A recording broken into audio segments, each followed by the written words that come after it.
আসসালামু আলাইকুম, কেমন আছেন সবাই? দেখতে পাচ্ছেন চলে আসলাম আবার আপনাদের সামনে। তো ইফতারের ঠিক 1.5 ঘন্টা আগে তো ইফতারি রেডি করা হচ্ছে। এই যে দেখতে পাচ্ছেন পেঁয়াজু ভাজা হয়েছে, ঠিক আছে। তো এই যে হচ্ছে পেঁপে করা হচ্ছে, এগুলো ফল কাটা হবে, এখনও কাটা হয়নি। রেডি করার পরে আমি আবারও আসবো আপনাদের মাঝে। এই যে দেখতে পাচ্ছেন পেঁপে ছেলা হচ্ছে, পেঁপে আরও আইটেম আছে, তো পরে দেখানো হবে। তো আমার কথা হচ্ছে যে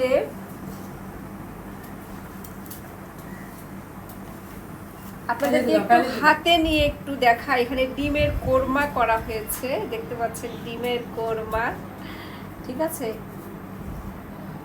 আমরা হচ্ছে গরুর মাংসের কোরমা খাই, মুরগির কোরমা খাই, তাই না, খাসির কোরমা খাই, কিন্তু ডিমের কোরমা আসলে হ্যাঁ মাছেরও কোরমা করা যায়, ঠিক আছে, অনেক ভালো লাগে খেতে।